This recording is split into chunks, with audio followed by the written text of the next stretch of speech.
All right, all right. Shalom, y'all. Shalom, Shalom, y'all. Shalom, y'all. Shalom, brothers. Go ahead and get this going. If I can get y'all to like and share the class, let everybody know we live about the show. I got the damn trouble on. You can't even tell, but I ain't got no neck. That shit rough. That's crazy.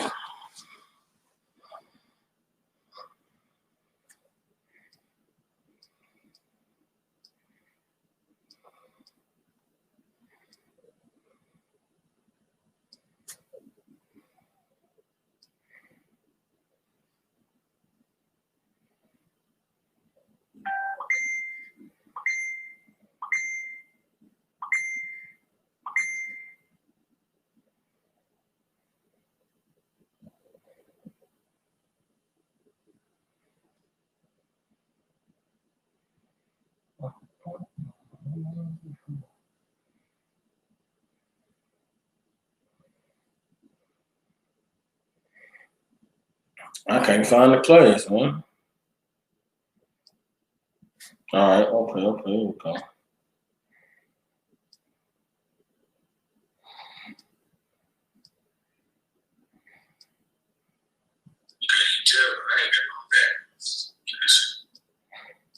So, lucky, y'all, bear with me. I'm trying to get the class shared. Bear with me.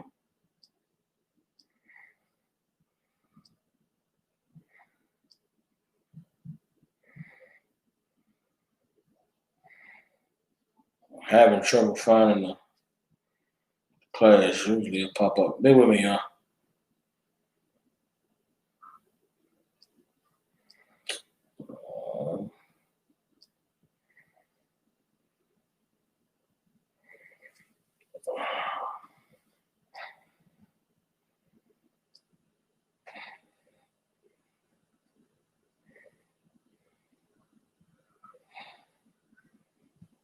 All right, there we go.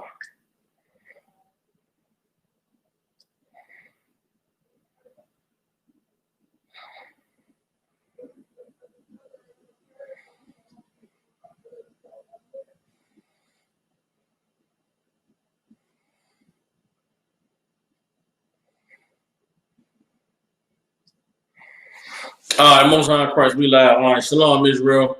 You on live with the Israelite School of Universal Practical Knowledge. I'm Priest and Captain Soccer War, holding down the class here in Memphis, Tennessee. Every Tuesday, Wednesday, and Thursday, we have classes from 7 to 9 p.m. Central Standard Time. So if you brothers and sisters tuning in, if you have any family, loved ones, people you care about in Memphis, Tennessee, and surrounding areas, get them in contact with us in the Israelite School of UPK. Since 1969, we've been teaching so-called Blacks, Latinos, and Native American Indians the truth according to the Bible. What is the truth? Truth is that so-called Blacks, Latinos, and Native American Indians descend from the greatest people that have ever walked the face of the earth. The Bible identifies us as the lost 12 tribes of Israel. And in the year 2020, in the times that we're living in, this knowledge, wisdom, and understanding contained in the Bible is definitely important for our survival, for our adaptation, for us to, navigate our way through these troubling times that we're living in. So the purpose of these classes is to go into this Bible and show our people what the Most High has caused to be recorded and written for our learning and our understanding, so that we can become the people He called us to be and live the lives that He prepared for us to prosper and thrive on this earth. All right. Every Tuesday is Brotherhood class. This week's Brotherhood class was a good one. We went and discussed why the difficulties of life, why things are so hard in life sometimes, and why the Lord established it that way. Yesterday's class was the biblical law class. We went into enduring until the end. We also went into what we going to yesterday. Man, it slipped my mind now what we went to yesterday, but yesterday was a good class. Today is about the year 2020 and how the things that are transpiring in the earth today line up with biblical prophecy about the end times in this kingdom. Also, it lines up with what the people experienced during the plagues of Egypt in the time when Moses was the Lord used Moses to move on Egypt to deliver the children of Israel out of that captivity. And so what we have to see as a people, a lot of the times, because of the society we're living in, because of the age we're living in, and their science and they got technology, we like to lean to the natural, under the natural reason that's given for different things that's occurring in the earth. We like to lean on our oppressor and their science and take in the things that the justifications that they give us for why things are occurring on the earth, when we really should be looking at the Bible and looking at the Most High and seeing spiritually why all these things are occurring in such a rapid succession. Why is there so much stuff that's happened in just the past 10 months, 11 months in the year of 2020, to where everybody is looking at 2020 and seeing how crazy it's been.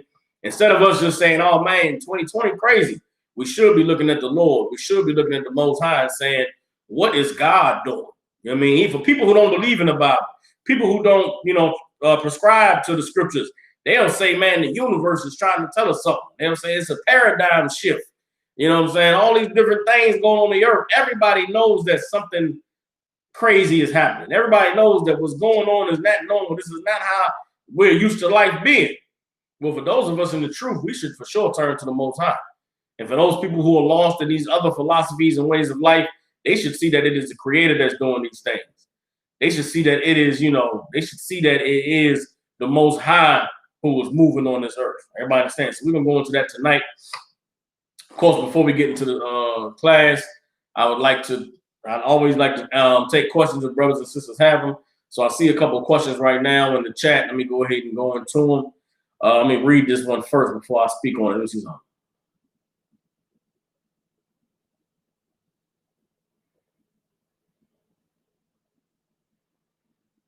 Okay, so this sister Anisha asked, she asked about why is homosexuality one of the worst sins, right? Why does homosexuality seem to be everywhere and so acceptable nowadays? Okay, I'm gonna address that in a second, all right? And that question about homosexuality goes perfect with the topic of tonight's class, with how the things that are transpiring in 2020 are related to the plagues of Egypt and the Most High destroying this place. All right, Sister Waraka said, could she get a breakdown of Genesis 39 and 9 through 13? Why was the king's rib trying to set Joseph up? Should men flee today the same way Joseph did? Okay. Ty Richards asked for tattoos. How do you repent? Because I've been getting so many different answers. No problem. All right. First, I'm going to answer Ty Richards' question. I'll answer Ty Richards' question. All right. Ty Richards, having tattoos is like any other sin, right? To repent from tattoos, you just don't get any more. You just don't get any more. Those tattoos will always be a reminder of that life that you lived when you were in the world. Those tattoos will always be a reminder of the things that you did to your body when you didn't know any better, when you did not know the Most High. But it's not required for you to go get laser surgery and get them removed. You ain't got to go get them, taken off. Hell, there's brothers that have we committed many sins. Hell, some brothers went and had sex with whores. You had sex with a whore. Some of you brothers had a baby with a whore. Whore is woman. You come into the truth. Do you go get rid of that baby? Do you go, hide that baby or cut that baby off? No. That child is a reminder of you choosing whole women. You can't get rid of the baby. Or the Lord look at them tattoos the same way. You can't get rid of those tattoos, brother, but don't get any more. You learn they're evil and they're wrong. I don't care if you halfway through a sleeve, goddammit, you leave that goddamn sleeve bare. You understand? Don't get no more tattoos, but there's nothing more that's required of you. Those tattoos will just always be a reminder of you living in ignorance. All right. For the sister Waraka, we're gonna go to Genesis chapter 39, verse 9. All right. Genesis 39 and 9. And we'll read what happened to Joseph, and I'll get a sister answer to her question, all right? Then we're going to come to the sister Anisha, and we'll get into the breakdown of the evil of 2020 and how it relates to the plagues of Egypt and God visiting the earth. Everybody understand? This is Genesis chapter 39, verse 9. Says, there is none great. All right, so hold on. I'm going to go to verse 7. Genesis 39 and 7. And it came to pass after these things that his master's wife cast her eyes upon Joseph, And she said, lie with me. So what's going on? Joseph is the ruler or the head man in Pharaoh's house. Pharaoh is the ruler. Pharaoh is the man in charge in Egypt. This woman who has a husband, she looks at Joseph and she's like, I want me some Joseph. She loved Joseph and want to get with him. Verse 8, but he refused and said unto his master's wife, behold, my master wotteth not what is with me in the house, and he hath committed all that he has to my hand. Joseph said, nah, man, the master trusts me with everything. He's committed everything to me. I wouldn't disrespect him. I wouldn't dishonor him. Verse 9, there is none greater in this house than I. Neither have he kept back anything from me but thee, because thou art his wife. How then can I do this great wickedness and sin against God? Joseph said, the master, man, I'm his head man. He done gave me access to everything that he got, except for you because you his woman. There's one thing a man should hold near and dear, and it is his woman, man. There's one thing a man should not share or expose anything to anybody about, and that's his woman. We live in an evil society, man. These brothers in the world is out of pocket, man. You got some cats, they'll be, have a woman that's down with them. They'll come to work and show you pictures of they woman naked or doing nasty things, nasty videos on their phone. Shouldn't no man dishonor his woman that way, man. Shouldn't no man disrespect. That the woman is the one thing that a man should have private. It's between him and her, everything. You a man, you got a woman. You shouldn't be exposing nothing about that woman to anybody. The king, the Pharaoh in Egypt, was that way about his wife, and Joseph understood it and respected it. This hoe wanted to give herself to Joseph, and Joseph refused. Verse 10, and it came to pass, as she spake to Joseph day by day, that he hearkened not unto her, to lie by her or to be with her. That his brow was aggressive. Day after day, every time she get a chance, she lifting up her dress, showing Jacob the cheeks, trying to corner Jacob in the closet, and he getting the master's outfit together. She trying to corner him in the closet. She in the kitchen making breakfast. She give Joseph his plate. She licking her lips at him. She constantly trying to get Joseph to lay down with her. She's a nasty slut, man, a nasty hoe. Verse 12, and she caught him by his garment, saying, lie with me. This is verse 11. And it came to pass about this time that Joseph went into the house to do his business, and there was none of the men of the house there within. And she caught him by his garment, saying, lie with me. And he left his garment in her hand and fled and got him out. And it came to pass, when she saw that he had left his garment in her hand and was fled forth, that she called unto the men of her house, saying, and spake unto them, saying, see, he hath brought in a Hebrew unto us, to mock us. And he came in unto me to lie with me, and I cried with a loud voice. So this woman trying to get Joseph to sin with her, to lie with her, Joseph refusing. One day she caught Joseph when wasn't nobody else around. And she tried to seduce him, tried to grab him, tried to force him on the bed to lie with her. And Joseph ran up out of there.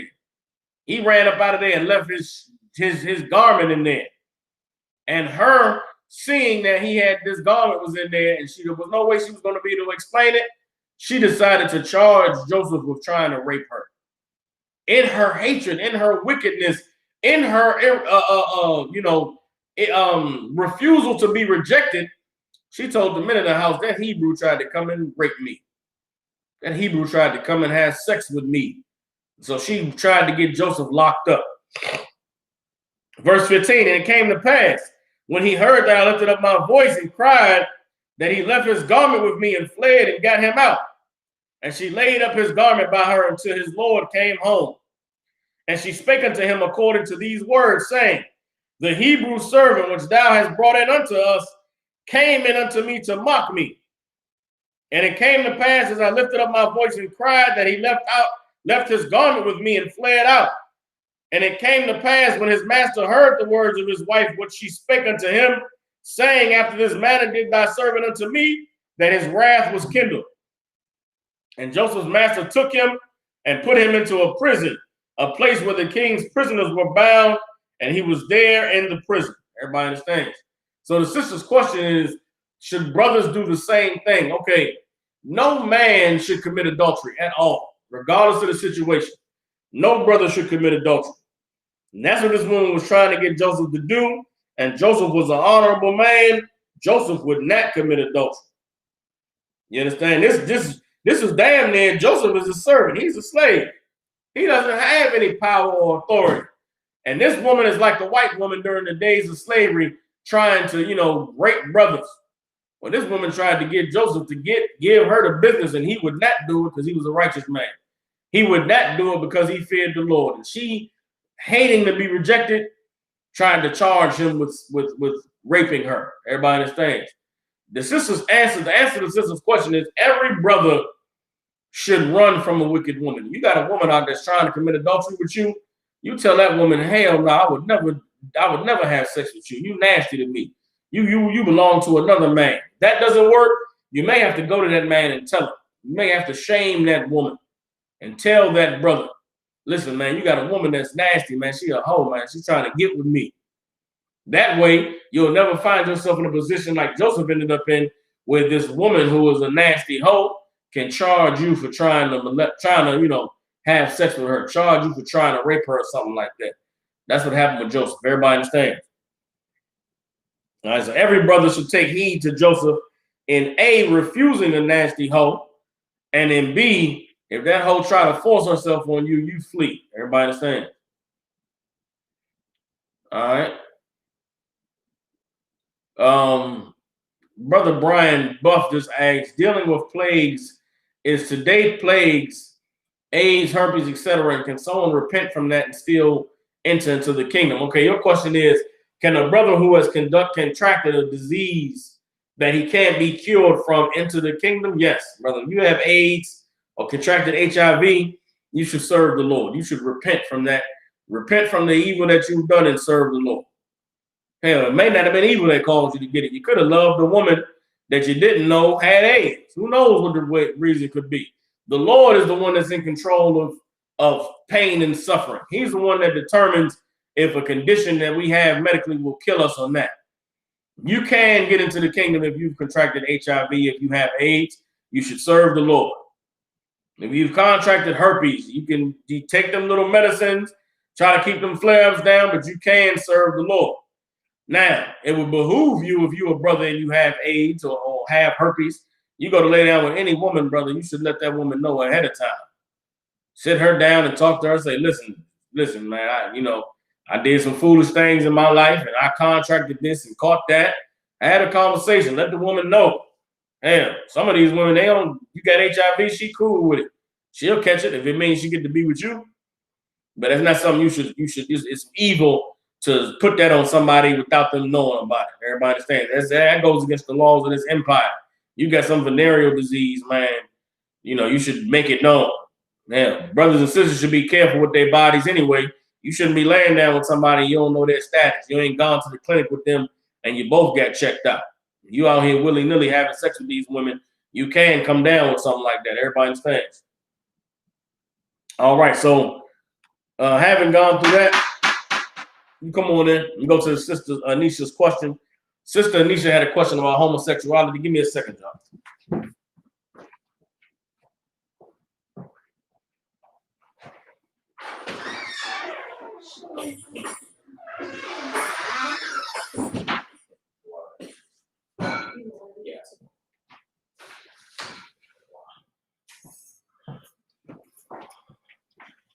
All right, Slakia.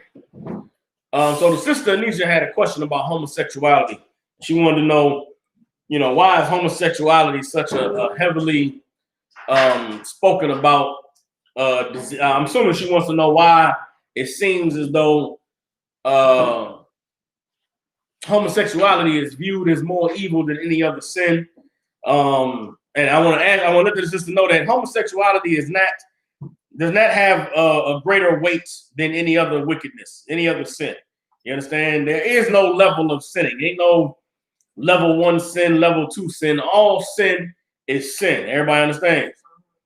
Let me see something. All right, hold on.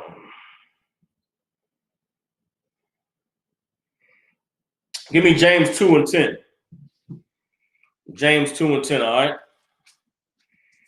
so the sister knows, homosexuality is no different than any other sin. It's not worse than any other sin. All sin is sin, and all sin is disgusting and wicked and evil. Everybody understands that? All right, this is James chapter 2, verse 10. Let me see something.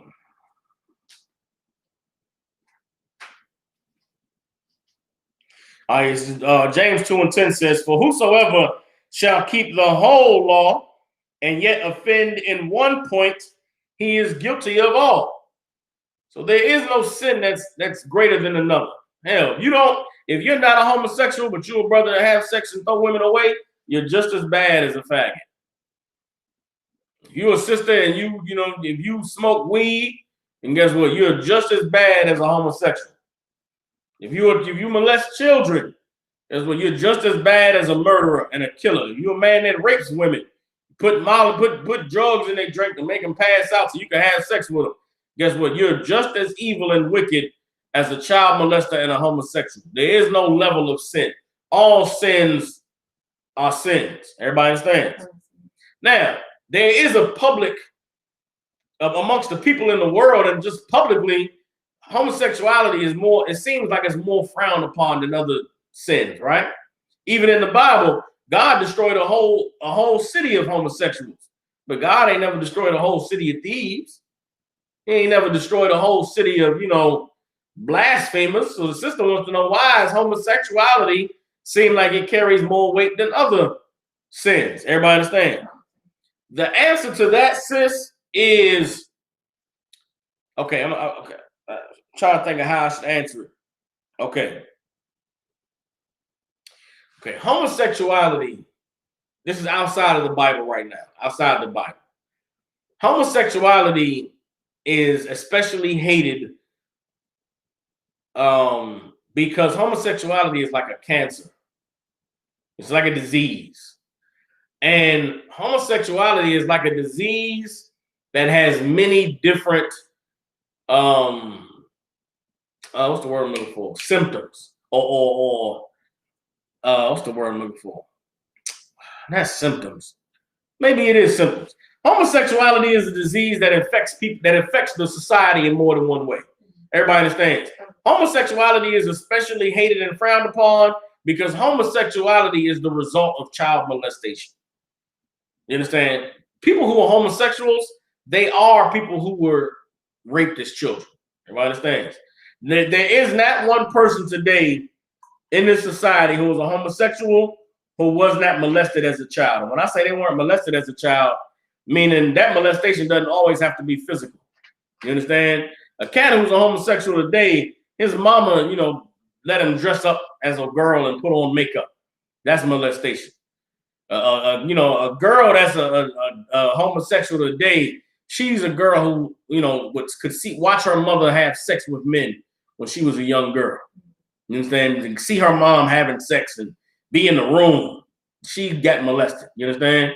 There's boys that are homosexuals today who, just molested by being exposed to things at a young age, or by physically being attacked themselves. A lot of brothers out here who was, having sex and having women do nasty things to them at 7 years old, 8 years old. You have that happen to you at that young of an age, you're going to grow up and be confused about sex. You're going to grow up and be sick about sex. Everybody understands?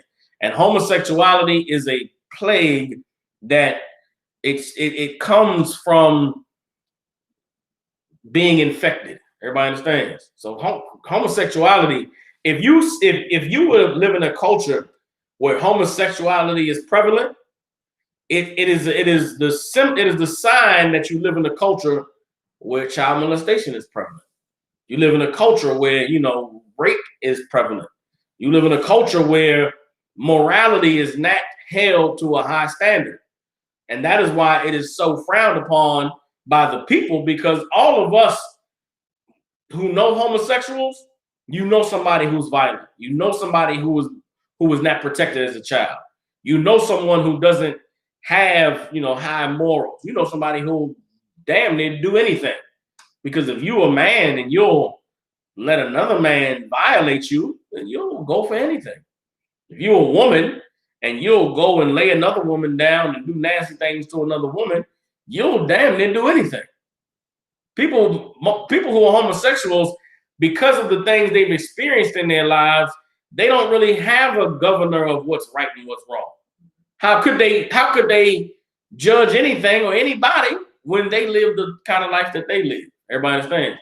So homosexuality spreads and it creeps into other areas of society, and that is why it is so frowned upon by. That's why, I mean, for so long, homosexuality was something that had to be underground, had to be hidden, because the people who are not homosexuals, the people who have not been molested, the people who know that children should be protected and cared for, they will fight against the disease that would cause a child to grow up and be homosexual. They'll fight against the disease that would cause for adults to have permission to molest and steal the innocence away from children. Does that make sense? Right? So that's why homosexuality is viewed and it's so has such a visceral response from people, because those of us who are not homosexuals, we know what makes someone a homosexual, and we know it's because of nasty, funky, sexually deviant people violating children, raping children, molesting children, and we all fight against that. Everybody understands? Now, what does the Bible say about homosexuality and where homosexuality comes from? Let me show you what I'm saying about the evil of homosexuality in the Bible. All right, let's go to Genesis, the 14th chapter. I want to say, let's go and take a look at some homosexuals in the Bible and see why homosexuality is such an evil, disgusting thing. All right, and understand this: what the Bible shows us about the nature of homosexuals is true about homosexuals today.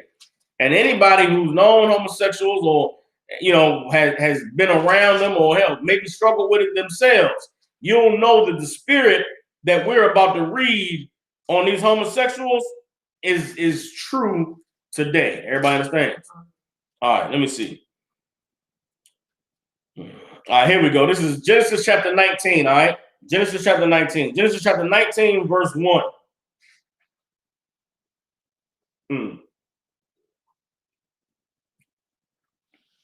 Let's go to verse 4. We go straight to verse 4.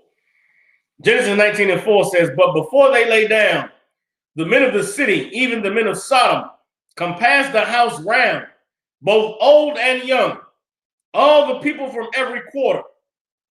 So this is the angels who came to this city called Sodom. This man named Lot seen these brothers, and he told them brothers, "Hey man, y'all come stay with me for the night. You shouldn't be roaming the streets. This is a bad neighborhood. This is a bad place. Sodom was a place you wasn't from there, brother. You should not be just walking through. Shouldn't be there unannounced and be there by yourself." Lot, knowing that, seen these two cats and knew that these cats did not know where the hell they was at. He said, "Listen, man, y'all come stay with me for the night." Well, somebody in the city had seen these two men, and they went and got the word out. Hey, there's these two cats that's in this city that we ain't never seen before. And they went into Lot's house, and y'all got to see these brothers. Now, imagine if they didn't go into Lot's house. Imagine if these two men never found Lot, and they just walked through the city. But then guess what? Some homosexual would have seen them and went and told the other homosexuals, "It's some fine-ass niggas walking through. We should go get them." Just think of what had to happen before all the faggots showed up at Lot's house. There had to be some faggot alarm that rang out in the city to where all the faggots got together, and one head faggot said, "Girl, y'all should have seen these niggas that went up in Lot's house. They looking so good, but it's gonna take all of us to go get them." So the faggot council called an alarm to the city, calling all faggots.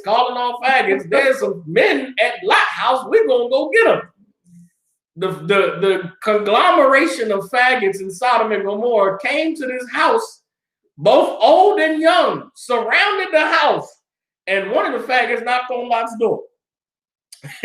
Verse 5, "And they called unto Lot and said unto him, Where are the men which came into thee this night?" Imagine this. They knock on the door, and the head faggot, Lot, Lot, we know them fine men is in there. Lot, you come answer the door and bring them out that we may know them. The head faggot is saying to Lot, bring them fine men out so we can know them.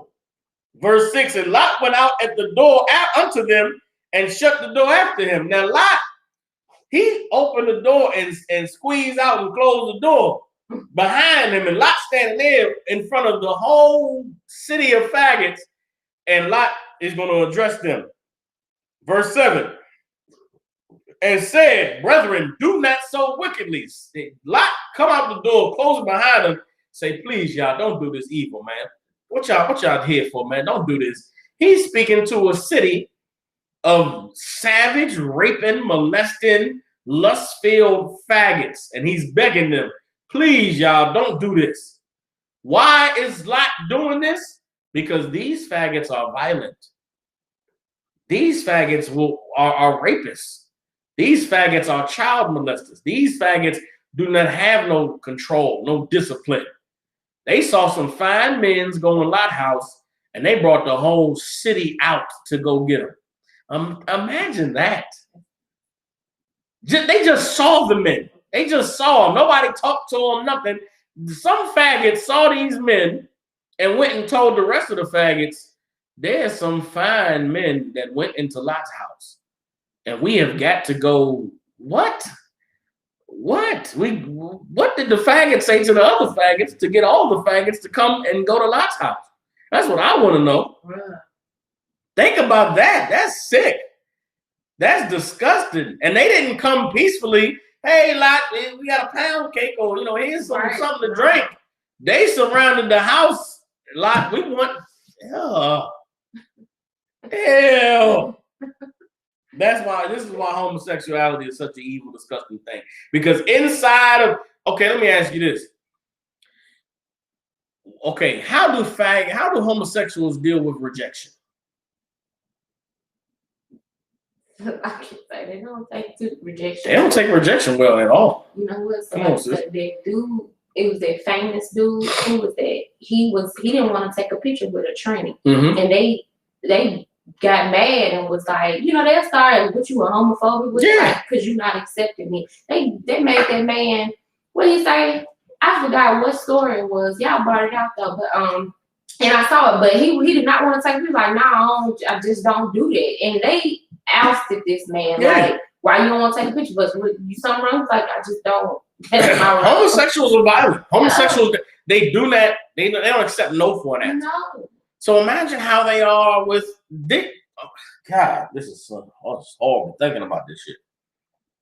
That is why they rape. That's why they molest children. Because a child ain't going to reject them. A child ain't really going to say no. No. That's why them Catholic priests, they rape the little boys. Them Catholic priests could just have sex with each other. Them Catholic priests could just rape, just have nasty man sex. Yeah. Why do they rape children? Because a child can't say no. A child can't tell them that they're fat and they're ugly or that their penis is little. The child will just accept it. That's why they rape and they molest. You ever known? I mean, listen, watch that movie Antoine Fisher. The movie Antoine Fisher about a brother who was raped by his babies, his foster sister. Yeah. And why was she raping him? Because he couldn't tell her she was ugly. Couldn't tell her breath thing. There's a lot of women who rape young boys. Listen, some young boys is being raped, man. Young boys is 10, 11 years old. Some 16, 15, some 17-year-old broad is sucking his penis and teaching him how to, lick a vagina. Because he won't reject it. He won't tell her no. He don't know no better. Hell, he young kid. Homosexuals have deep-seated violence in them. It's a violent demon. It is a demon of control, a demon of abuse. That's the demon of homosexuality. A man, homosexual men don't have sex. Homosexual men hurt one another. That's what they do. Their sex it's hurting one another. That's what they get out of it. The one of them has a demon of wanting to be hurt, of wanting to feel pain. The other one has a demon of wanting to hurt somebody, wanting to make someone bleed. And it is a violent demon. You understand? It is violent and it is disgusting. And the Bible is showing you right here in Sodom and Gomorrah.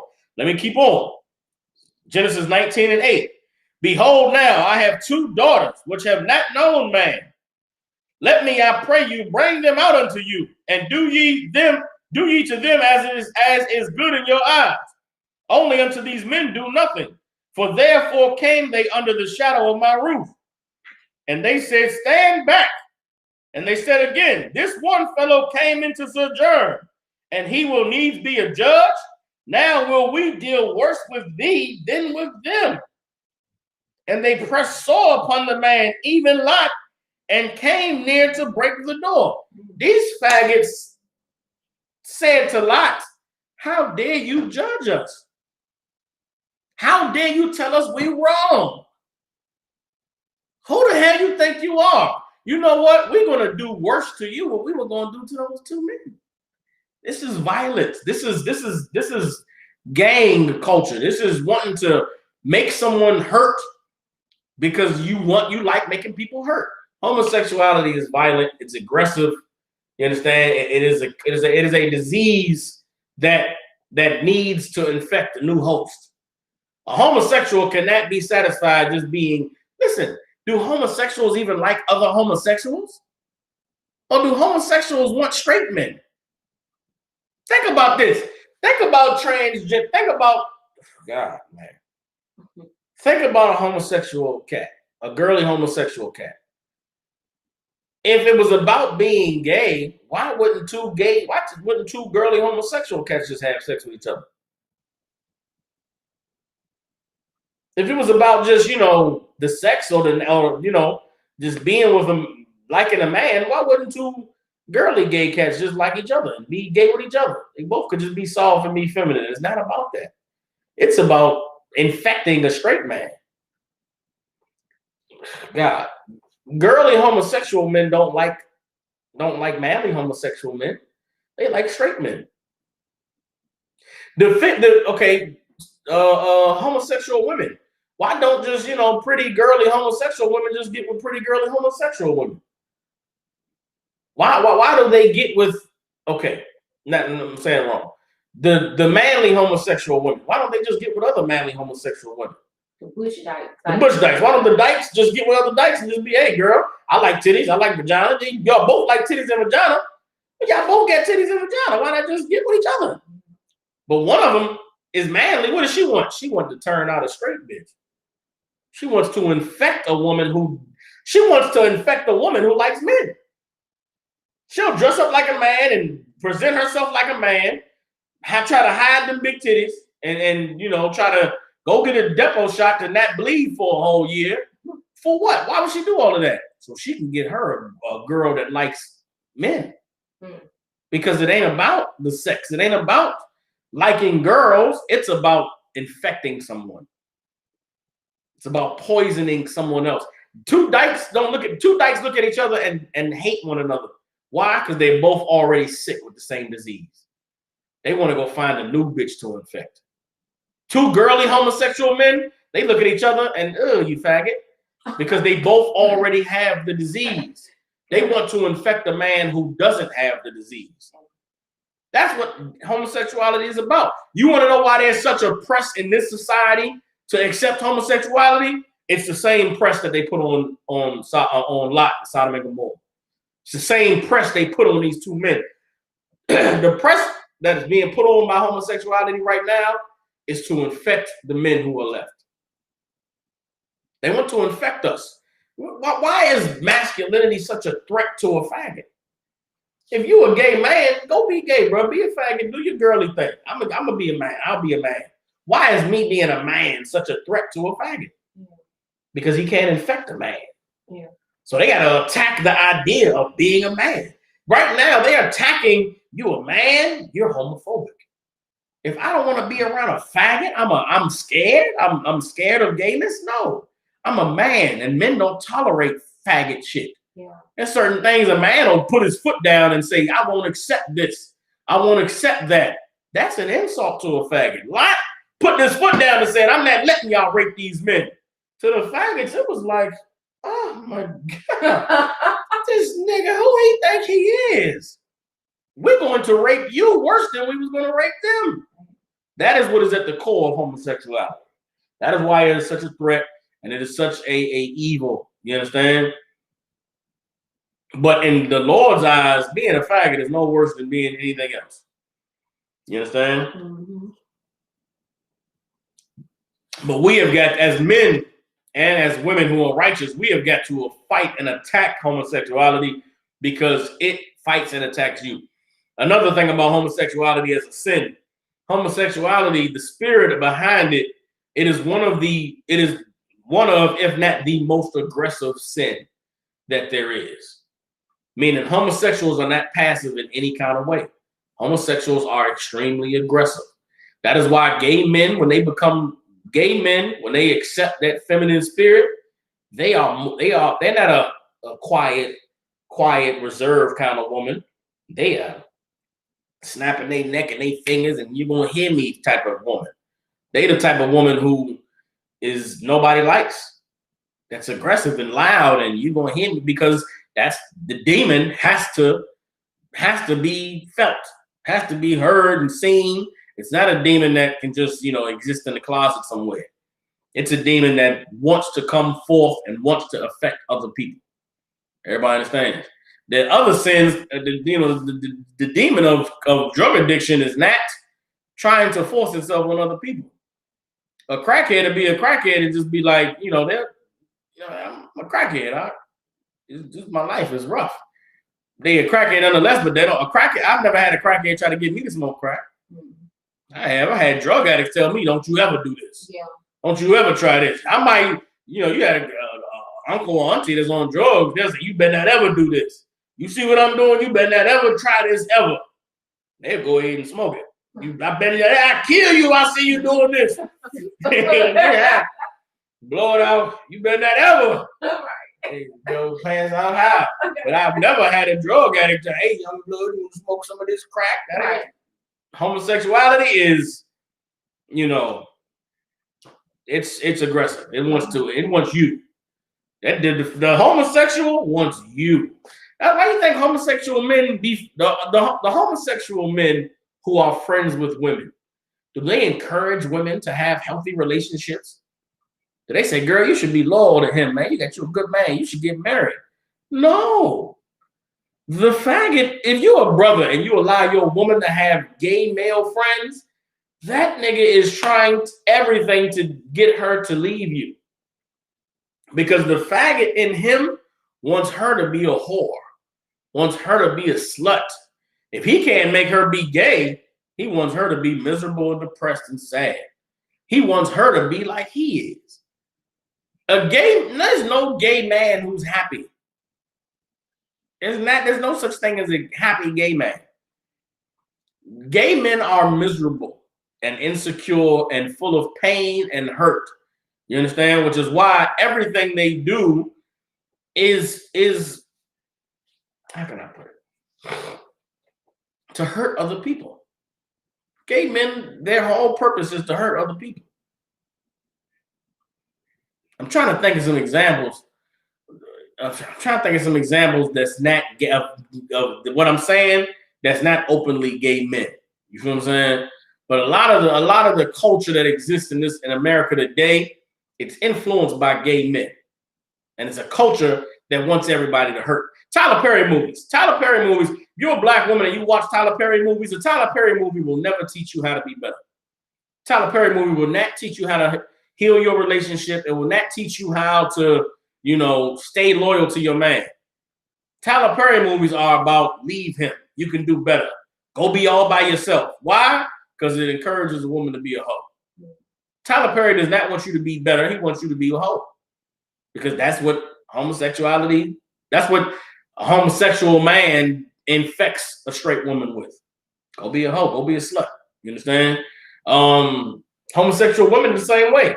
If you're a brother and if you're a cat and you hang out with a dyke, no dyke will ever say, "Yo, bro, you got a good woman, man. Be good to your woman." That dyke will say, "Man, I think she might be fucking around on you, bro. Man, fuck her, man. Let's go get these hoes." A dyke broad will get you more sex than a straight woman would. And a dyke woman does not want you to get a girlfriend. Why? Because the girlfriend will be competition. The girlfriend will be trying to take you away from her. A dyke broad wants you to be a player, be a pimp. Pimps up, hoes down. Imagine that. Imagine a woman who's been molested by a man and now she wants to be a man, being around men and telling men, dog these bitches. Right. Treat these hoes like shit. These hoes ain't shit. How bad was this? Well, goddamn, bitch, you want? Right. You would think that the bitch would say, love her, bro. Get you a woman to love her. Right. No, she's not gonna do that. She gonna tell you bitches ain't shit, bro. Bitches is hoes. Why? Because she wants you to dog other bitches out. Homosexuality is disgusting. You understand? Sister Walcott said, when a woman has a flower, how does that make her feel she needs a man? Okay. Sister Walcott, that's okay. It's not that it makes, okay, the Lord made women have their flowers so that they will remember that they're women. You understand? That's part of the curse that the Lord put on Eve in the garden when he said that she would conceive children and in pain, she would give child, it would be pain in childbirth. Meaning the Most High made men and women different. He made men to be the authority, to be in charge, made women to be subservient to men, be in a position of needing a man, of serving a man, being under a man. Physically, women have no choice but to be subservient to men because the Lord has given women something natural that causes them to be less than themselves every month. When a woman is on her period or on her flower, a woman is weakened. She's weaker than she normally would be. She's less capable of physical things when she's on her period. And for every woman, that's a sign that you need a man. Let's say we remove this whole, American agreement that we've made. We've made an agreement socially with one another that men, because we're men, we won't just rape women and run through them and, be men. We'll be gentlemen and care about them and not rape and molest and do horrible things that men have done in the past. But if you take you take all of this social stuff away. If I'm a man and I need resources and I know that this bitch who lives next door ain't got no man and she's on her period, I'm gonna break in this bitch's house and take everything. What you gonna do? What, you gonna fight me and you got cramps? I'll punch you in the stomach, bitch, and you'll just lay there and bleed, and then I'll take everything. And guess what? You'll have to go find you a man to give yourself to. Because once a month you're bleeding and you're vulnerable to just everything happening to you. Well, that's how every woman, even today, if you ain't got those problems, you should still acknowledge God made me weaker. God did something to me as a woman where once a month I need protection. I need someone to be there for me.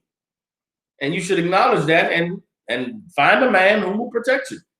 Everybody understands? Yeah. So that's it. That's all it is. It's just naturally women are weaker than men. And when even for the strongest woman, once a month, she's curled up in the fetal position, holding her stomach with all manner of hell going on inside. And the Lord did it. Everybody understands? All right, so let me try to get to the topic of the night, which was 2020 and its relation to the plagues of Egypt. We're going to go into the book of Exodus. We're going to Exodus and we're going to go into the plagues.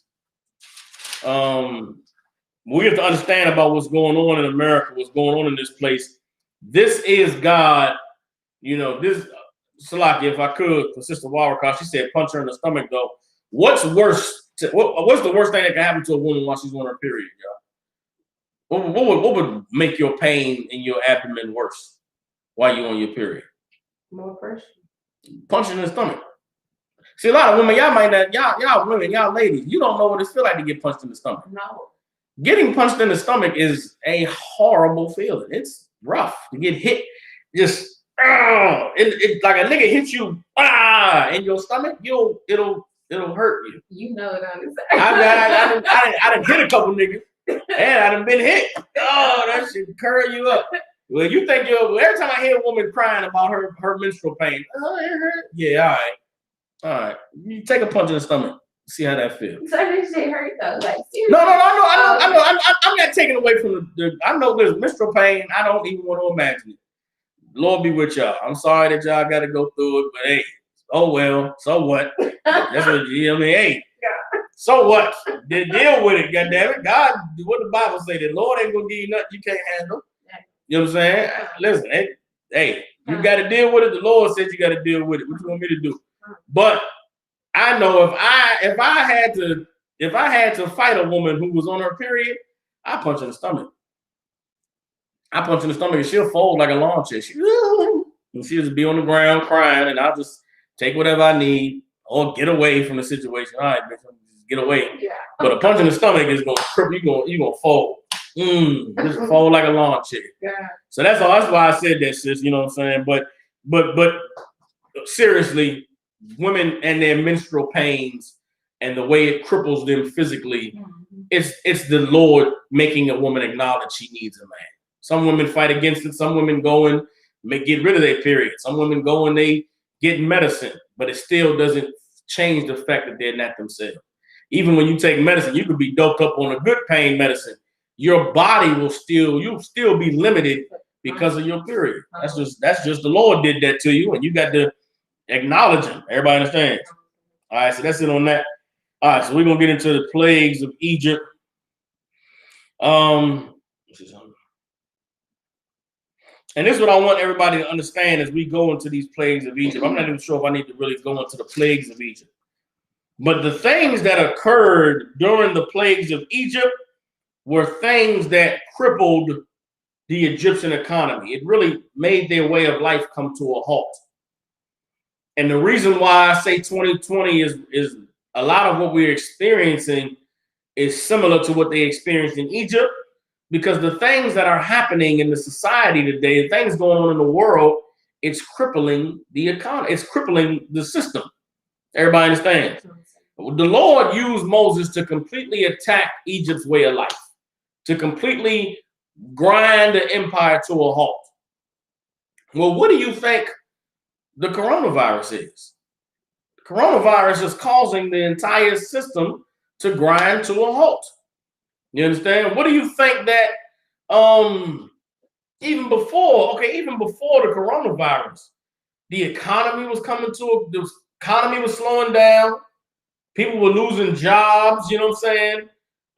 There was a lot of unrest because of what was going on politically with the murder of George Floyd, with the killing of Breonna Taylor, the killings of innocent black people in the street, the civil unrest from the white people, you understand, who support what they call it, socialism, who supported Bernie Sanders and supported Joe Biden. They were fighting against the white people who want to be free and keep capitalism alive on the side of Donald Trump. All of these things that are taking place is not coincidence. This is the Lord plaguing this empire to cause the system to grind to a halt. Before there were protests in America, about George Floyd and about Breonna Taylor, there was protests in Greece. There were protests in Libya. There was protests in Iran, protests in Russia. There have been protests going on in other countries Korea. China. Last year in Hong Kong, they've been protesting about freedom in Hong Kong and about the government not having control over the people where they can come and grab anybody, snatch anybody up and throw them in prison. The world has been experiencing unrest because the Lord is the one that's doing it. We just started experiencing it here in America with 2020, but the Lord is plaguing this place the same way he plagued Egypt. Everybody understands? I'm going to read some of these plagues of Egypt, okay? Let me get Exodus chapter 7. Let's see something.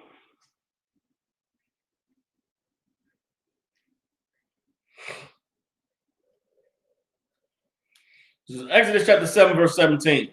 Right? It says, thus saith the Lord, in this thou shalt know that I am the Lord. Behold, I will smite with the rod that is in mine hand upon the waters which are in the river, and they shall be turned to blood. And the fish that is in the river shall die, and the river shall stink, and the Egyptians shall loathe to drink of the water of the river. Verse 20, and Moses and Aaron did so as the Lord commanded, and he lifted up the rod and smote the waters that were in the rivers in the sight of Pharaoh and in the sight of his servants, and all the waters that were in the river were turned to blood. And the fish that was in the river died, and the river stank, and the Egyptians could not drink of the water of the river, and there was blood throughout all the land of Egypt. Listen, the Lord, in the sight of Pharaoh and everybody, used Moses to turn the Nile River into blood. And if you know anything about Egypt, know anything about that place, the Nile River was the way that everybody in Egypt lived. The fresh water flowing down the Nile, what they used to water their crops. The fish that they gathered out the Nile, what they used for people to eat, what they sold at the market. You had entire industries in Egypt that was built around that Nile. When the Lord turned the Nile to blood, it shut down all the businesses in Egypt that was dependent on that river. You understand? What is the way today that mostly everybody depends on getting their money and making a living? Depend on their money and making a living through the international, the international trading system that exists. Well, what happened when the Lord brought coronavirus down? Coronavirus hit all of the ships flying, all of the planes flying out of China bringing goods to the world. What happened? Shut down. Couldn't nobody make no money. You couldn't send no packages through the mail, get anything from overseas. It shut everything down. And when the Lord shut down those trading routes, guess what? It started to trickle down into all of the small little businesses. Trickle down to the post office, UPS, FedEx, because everybody was scared of getting a disease. Everybody was scared of getting sick.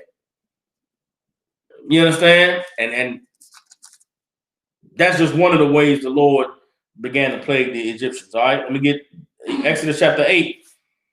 All right. This is Exodus chapter 8, verse 5. And the Lord spake unto Moses, saying to Aaron, stretch forth thine hand over thy rod, with thy rod over the streams, over the rivers and over the ponds, and cause frogs to come up upon the land of Egypt. And Aaron stretched out his hand over the waters of Egypt, and the frogs came up and covered the land. You understand? Frogs came out of the water, started to cover the land. So if it wasn't enough for the river to be turned to blood, then the Lord started to make, frogs come out of the river. All right. Reading on down. This is Exodus chapter 8, verse 16. And the Lord said unto Moses, saying to Aaron, stretch out thy rod and smite the dust of the land, that it may become lice throughout all the land of Egypt.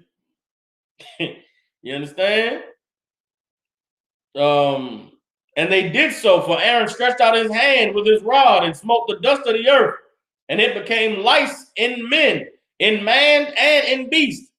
All the dust of the land became lice throughout all the land of Egypt. Then the Lord started to attack their bodies with disease.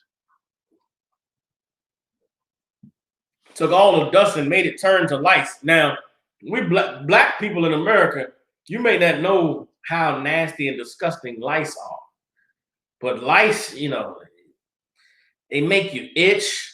They crawling all on you. They in your hair. They get in all of your hair everywhere, in your head, in your private regions. It's little bugs that you can feel them, but can't really see them. The Lord caused that to come upon all the people of Egypt. Everybody understands? This is Exodus chapter 8, verse 21. It says, this is Exodus 8 and 24. And the Lord did so, and there came a grievous swarm of flies into the house of Pharaoh, and into his servants' houses, and into all the land of Egypt. The land was corrupted by reason of the swarm of flies. The Lord was bringing one thing after another. Imagine you living in Egypt, and the Nile River turned to blood one day. And it shut down all its dead fish. All of the fish in the water is dead. The river's stinking, right, which makes the land stink. All the rivers is flowing through every little piece and part of the country, because the river feeds all the farmlands. There ain't no plumbing back then. So guess what? If you need drinking water, where you go get it? You go get it from the river. Or you go get it from the tributary that runs through your neighborhood. Everybody depended on this Nile for everything. The Lord turned it to blood. Then after he turned it to blood and killed all of the animals and it's stinking and it's funky, then frogs came out of the bloody river.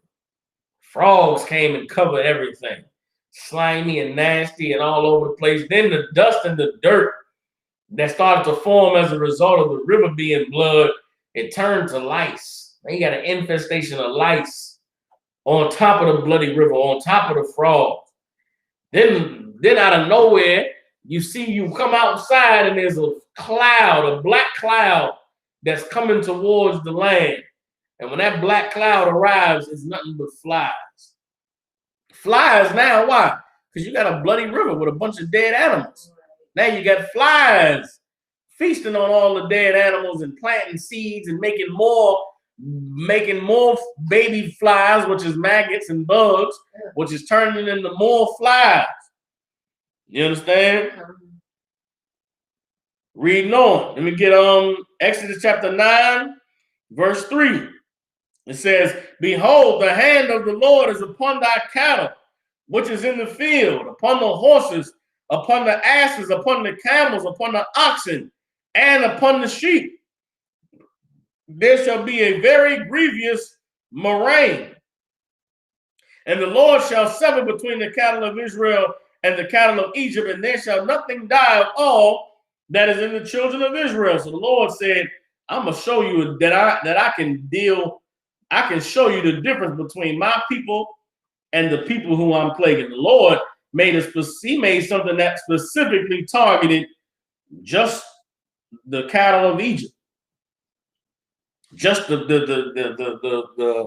you know what I'm saying, the animals and the property of the Egyptians. Let me find out what a murrain is. Get a dictionary definition. Okay, dictionary definition of murrain. It says a pestilence or plague, especially affecting domestic animals. So the Lord said he was going to bring a plague specifically on the animals, on the cattle of the Egyptians. All right, verse 5. And the Lord appointed a set time, saying, tomorrow the Lord shall do this thing in the land. And the Lord did that thing on the morrow, and all the cattle of Egypt died. But the cattle of the children of Israel died not one. You understand? Let me see something. All right, this is Exodus chapter 9, verse 8 now. It said, and the Lord said unto Moses and Aaron, take to you handfuls of ashes of the furnace, and let Moses sprinkle it toward the heaven in the sight of Pharaoh. And it shall become small dust in all the land of Egypt, and shall be a boil breaking forth with blains upon men and upon beasts throughout all the land of Egypt. And they took ashes of the furnace and stood before Pharaoh, and Moses sprinkled it up toward heaven. And it became a boil breaking forth with blains upon man and upon beasts. Everybody understand? Now the Lord brought a disease in their skin. So all of these things, these plagues are connected. The Lord caused the river to turn to blood, which caused the frogs to come out the water. You understand? Which caused the dust, the river being bloody, caused there to be dust and dead crops. The Lord turned that to lice. All of the dead animals and all of the dead animals and the disease in the river, the flies came out the river. Then the Lord caused all the animals to start to die. After all the Egyptians' animals died, then the Lord caused the disease to spread to man, and now the men was getting boils in their skin. They had a skin disease. You understand? Let's see something.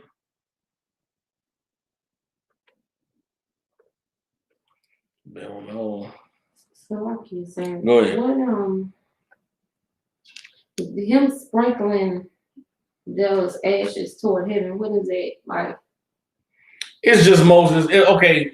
All of the Lord is the one that did all the plagues, right?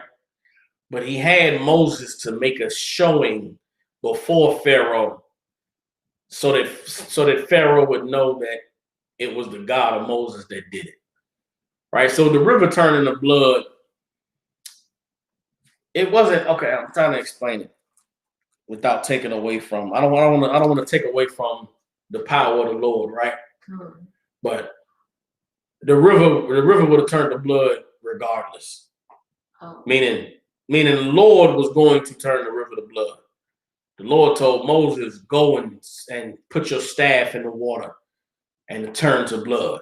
The Lord wanted Pharaoh to know these things were coming from the God of Moses. But it wasn't Moses that was doing it. It was God that was doing it. So is it the same, like when Yahushua was like, I'm praying not for myself, but so people can know, you know what I'm saying? Is that the same or not? Okay. Or Yahushua actually had these, like, I can do this, you see what I'm saying? Okay, no, that's different. Okay. Moses and Yahushua were different in that okay, that's a good question too. Yahushua had the power. Okay. Moses did not. Okay. Moses, Moses, okay, here's the difference in it, right? These are things that Moses would not have thought to do, which is why the Lord had to tell him, Moses, you're going to do this. Moses, you're going to do that. The things that Yahushua did were things that he knew needed to be done. Okay. So there's a difference in Moses didn't know how to deliver the children of Israel. Yahushua did. But Yahushua learned because of reading about Moses, because of reading about other men that came before him. Moses didn't have no other men to learn from. Moses didn't have anybody to learn how to lead a people, which is why God dealt directly with him. Yahushua was different in that his whole life he had been being prepared for what he did. Moses was not prepared for what he had to do. So there's a difference in them in that way, in that the Lord had to lead and guide Moses every step of the way. Yahushua didn't. Not that Yahushua didn't need to be led, but he had examples of other men to learn from. So he was raised and trained. So men who came after Moses were raised and trained to do the job that Moses did. You read a little bit later, read about Elijah. You read about Elisha. Them brothers went and did things, and they didn't need step-by-step instructions because they were able to learn from the example of Moses that this is what a man of God would do. Okay. This is how a man of God responds. Even with Joshua. Joshua did things that he knew to do because of learning from Moses. So it was almost everybody built off of Moses' example, but Moses did not know nothing to do. Moses had no clue, which is why the Lord gave him step-by-step instructions. Okay. You understand? So Moses didn't have the power like Christ had the power, but Moses did have power. Okay. He just had the power to do what the Lord used him to do. Okay. You understand? Yes. Moses, so to give you an example, Moses wasn't healing the sick and raising the dead. You understand what I'm saying? Christ was. Christ was using the power he had to heal people and do things that were amazing. Moses was just giving instructions from the Lord. You're going to put your rod and the water going to turn to blood. You understand? Moses obeyed and did it, but that water was going to, the Lord could have turned the water to blood without having Moses put his staff in it. So that's the difference between them. Moses needed step-by-step instructions. Yahushua came, and because he was able to read and learn, you know what I'm saying, from other men, he was able to have the power and the ability to do things on his own. And that goes to even the, turning the water to wine. Christ saying, woman, my time has not come yet. Christ knew he had this power, but this power was used to glorify the Lord. It wasn't a power for turning water to wine. You understand? The power Moses had, he didn't even know he had the power. Mm-hmm. The Lord had to tell Moses, take that staff and you set it down. It's going to turn into a serpent and eat they staff. Moses did it. Moses said, listen, the Lord said, listen, you're going to smack the staff in the river, and the river going to turn to blood. But the Lord could have turned the river to blood without Moses putting the staff in there. The Lord said, you're going to do this, and the frogs going to come out the water. Well, the frogs could have came out the water without Moses doing this. The Lord said, you're going to take ashes and throw them in the air. And that's why the Lord is telling Moses, do all these things in the sight of Pharaoh. Make sure Pharaoh sees you do this, so that what happens next, Pharaoh will relate it to what you did. But it wasn't throwing the ashes in the air is not what made everybody get boils. The Lord was going to get their asses boils anyway. But the Lord said, Moses, make sure he see you throw them ashes in the sky. Moses go out there. Moses made a good showing of everything. Moses could make it good. He could do a good acting job. Moses go out there with them ashes in the daytime. He makes sure, Pharaoh watching. He making sure of Aaron standing off afar. All of you saying, like the Lord made sure that Pharaoh knew. Pharaoh, in Pharaoh's mind, this nigga Moses got power. Which is why when you read this, I'm skimming through it, but when you read about the plagues in Egypt, every time Moses did one of these actions to cause the plague, Pharaoh's magicians tried to mimic it. Moses, the Lord turned the river to blood. Pharaoh's magicians just took a cup of water and made it red. See, Moses ain't got no power. Moses ain't doing nothing special. When the Lord, the river turned, I ain't gonna speculate. Who knows what made the river turn to blood? But it could have been anything. The Lord could have made, it could have been a rupture in the ground underneath of the Nile, and goddamn sulfur leaked into the water and made it turn red and killed all the goddamn animals and the fish. And Pharaoh takes them in and take some red powder and turn the water red. That ain't what happened in the Nile, goddamn it. Wasn't no water turning red. It was the water became poisoned and infected and killed all the fish and everything, which caused all the land to dry up, which caused the lice to come, which caused the flies to come and eat everything dead.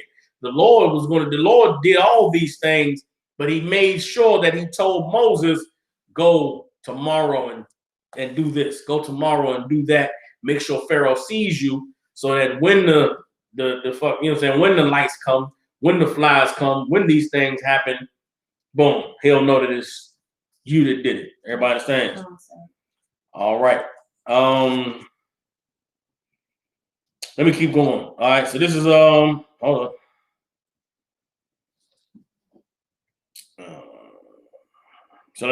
This is Exodus chapter 9,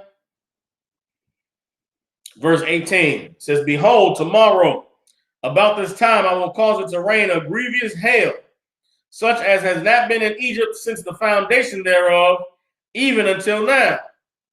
Send therefore now and gather thy cattle and all that thou hast in the field. For upon every man and beast which shall be found in the field and shall not be brought home, the hail shall come down upon them, and they shall die. All right, read on. Verse 23 is Exodus 9 and 23. And Moses stretched forth his rod toward heaven, and the Lord sent thunder and hail, and the fire ran along upon the ground. And the Lord rained hail upon the land of Egypt. So there was hail and fire mingled with the hail, very grievous, such as there was none like it in all the land of Egypt since it became a nation. And the hail smote throughout all the land of Egypt, all that was in the field, both man and beast. And the hail smote every herb of the field and brake every tree of the field. Only in the land of Goshen, where the children of Israel were, was there no hail. And Pharaoh sent and called for Moses and Aaron and said unto them, I have sinned this time. The Lord is righteous, and I and my people are wicked. You understand? It took for the Lord to plague Egypt for Pharaoh to realize that they were wicked. For Pharaoh to realize that they were not righteous and the children of Israel were, and that it was indeed the God of Moses that were plaguing them. Everybody understand? Let me see something. This is Exodus chapter 10, verse 4. It says, else, if thou refuse to let my people go, behold, tomorrow will I bring the locusts into thy coast, and they shall cover the face of the earth, that one cannot be able to see the earth. And they shall eat the residue of that which is escaped, which remaineth unto you from the hail, and shall eat every tree which groweth for you out of the field. And they shall fill thy... Let me see something. Hold up.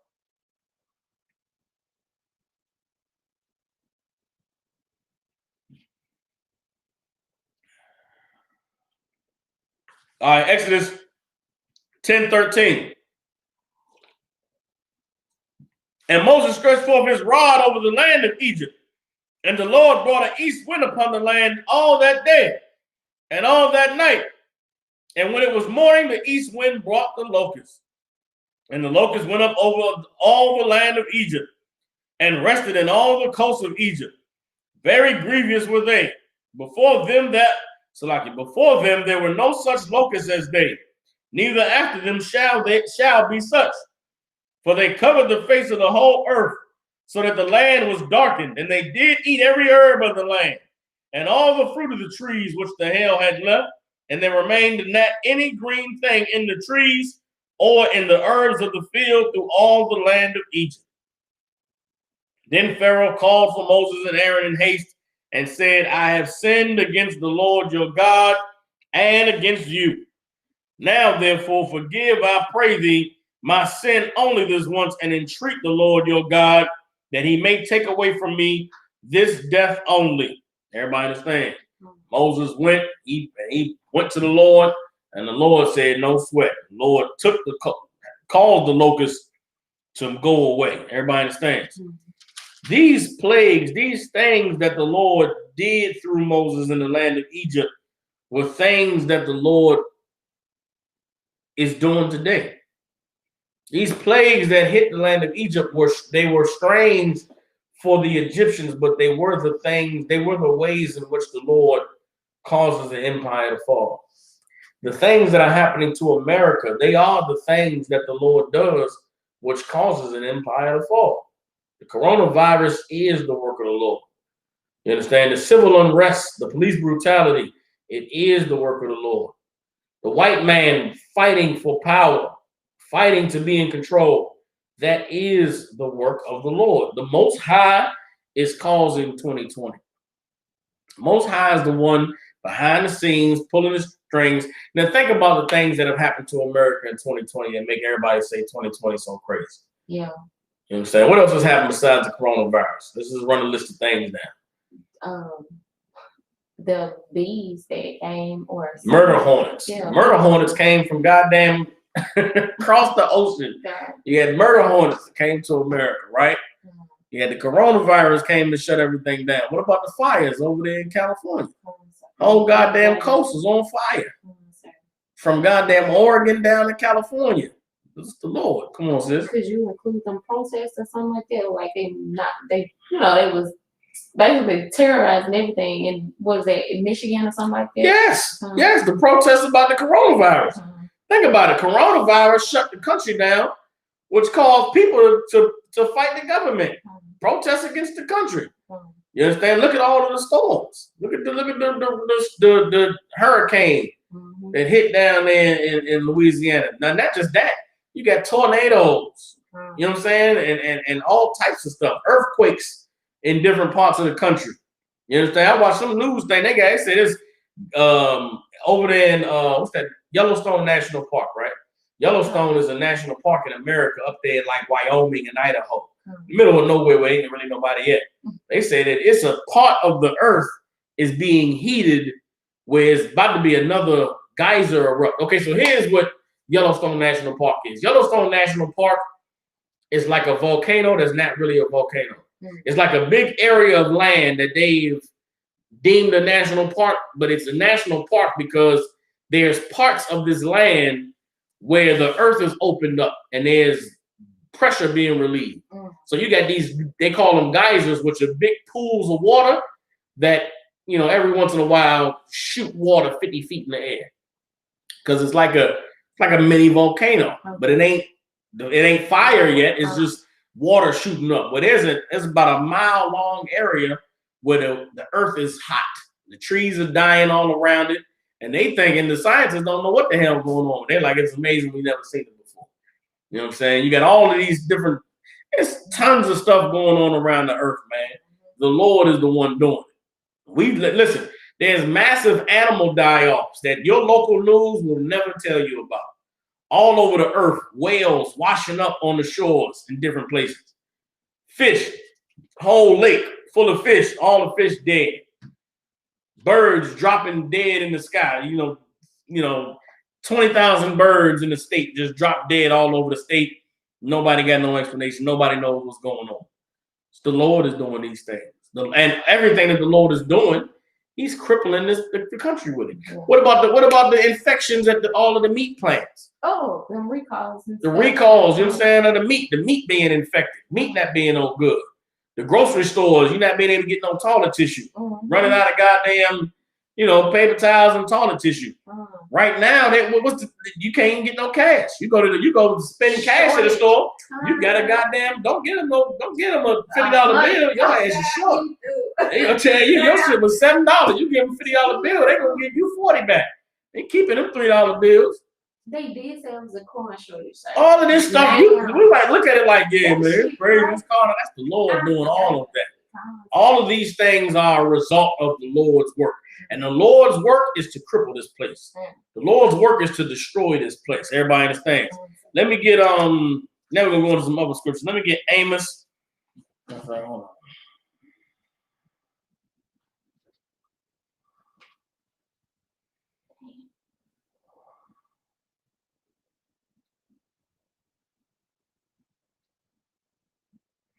Get Amos 9 and 8. Amos 9 and 8.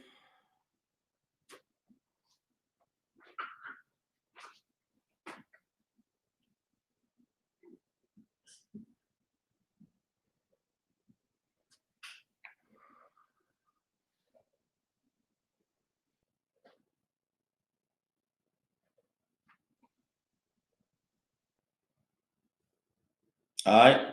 Amos chapter 9, verse 8.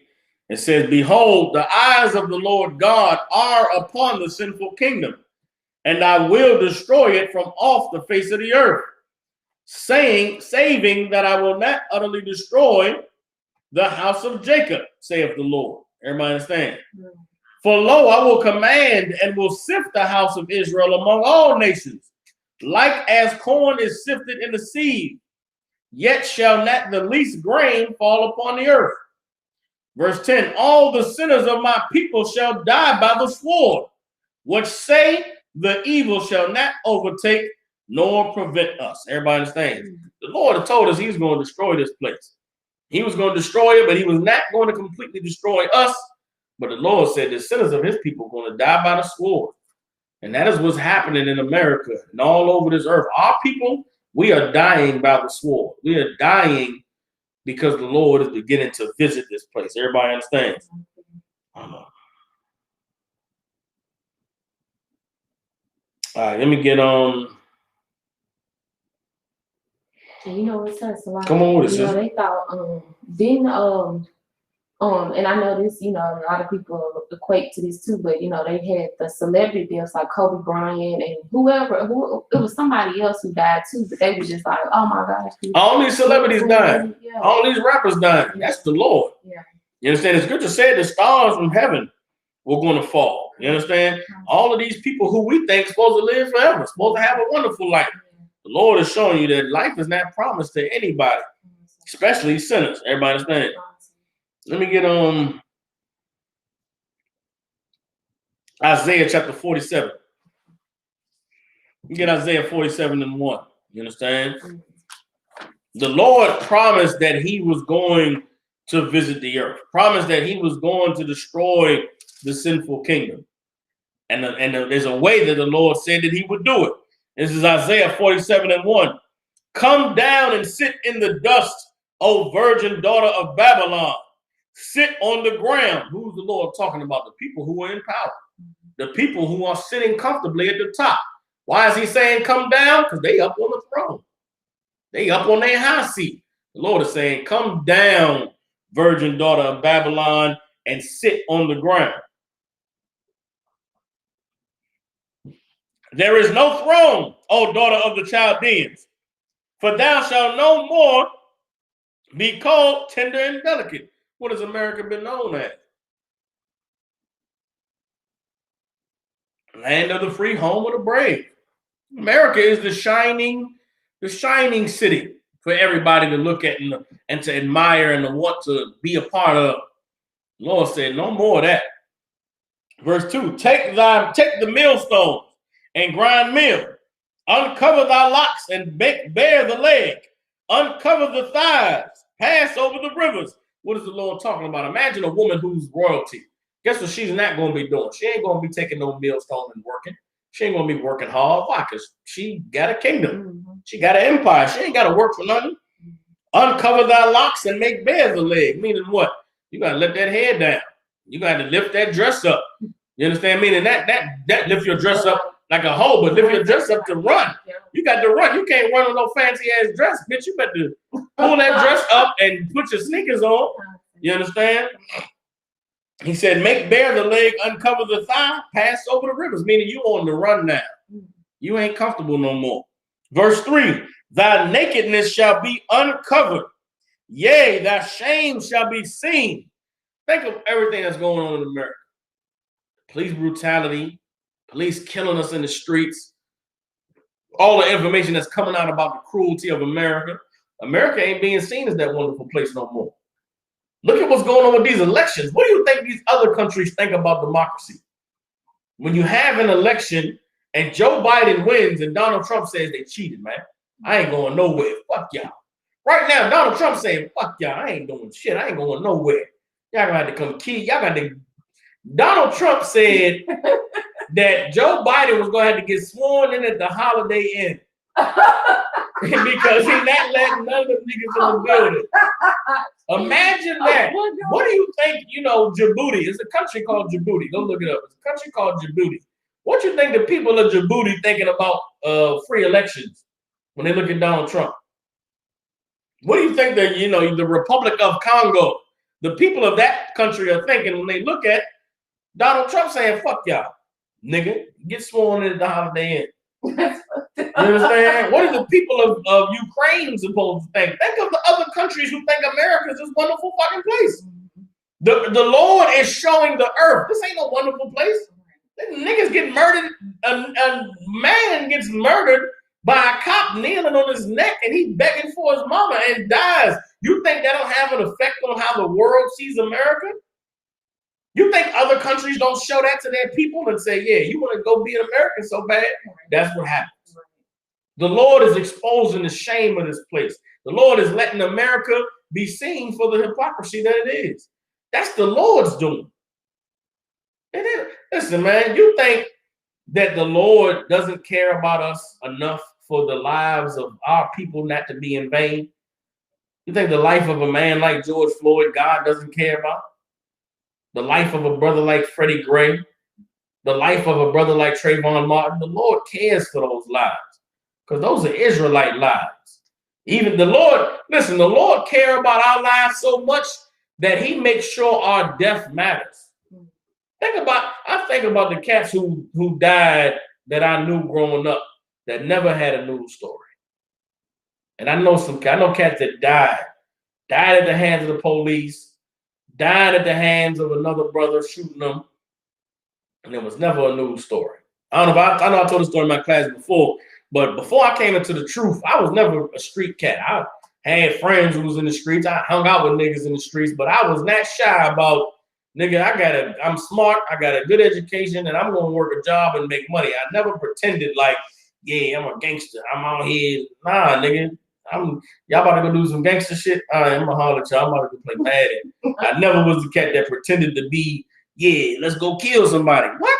Nigga, listen, you can say what you want. Maybe I was a bitch, but there's a show on HBO called Oz when I was like 11, 12 years old. And Oz was a show about jail. And in Oz, everybody got raped. Everybody had to suck a penis. And I thought that about jail. I thought jail was just everybody bending over, everybody sucking penis, or everybody raping somebody. And I didn't want to have nothing to do with none of that. So anything that could potentially get me in jail where I would have to live out Oz, I'm not doing it. I'm not volunteering at all. You about to get that man on Boondocks. He was what's that man name? The girl with the puffy hair? My daddy. That's all he ever thought about. It was like, oh my God, I'm going to jail. It ain't gonna be worth it. That's what they reminded me of. So like you said. That was me at 13. Like I watched the show. Listen, you can go right now and go watch Oz. Oz is disgusting. It's a sad ass show.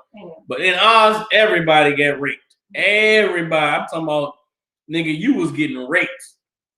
That's how I thought about prison. So I never volunteered for nothing that could land me in prison.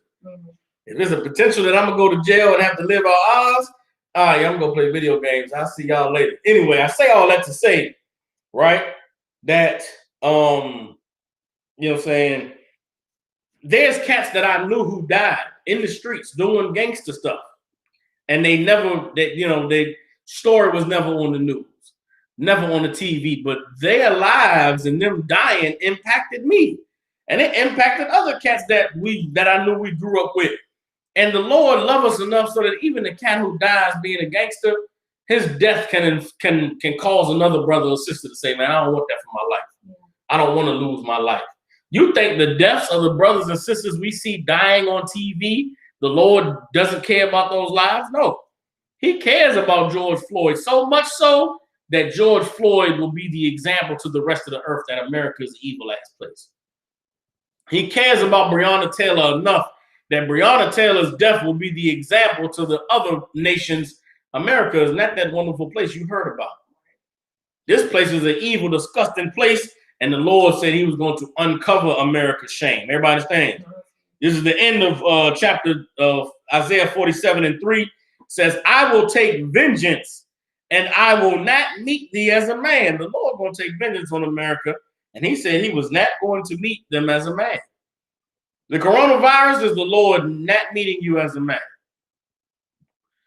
You understand? Forest fires is the Lord not meeting you as a man. Hurricanes and tornadoes is the Lord not meeting you as a man. Factory recalls at the meat plant is the Lord not meeting you as a man. The economy failing and people being broken depending on welfare, and they laughed at black people for being on welfare. Laughed at black people for needing public assistance. Right now in America, in the majority of the country, you'll make more money being on unemployment than you do working. The Lord is exposing the shame of this place, and he is not doing it the way that a man would do it. Everybody understands? Let me see something. Damn, it's a lot here.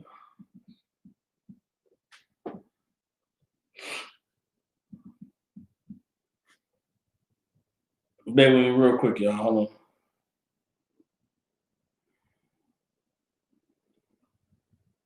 Damn, I can't find it. Let me get drop down to verse in Isaiah 47. All right, drop down. Let me get Isaiah 47. Let me get to verse 11. All right.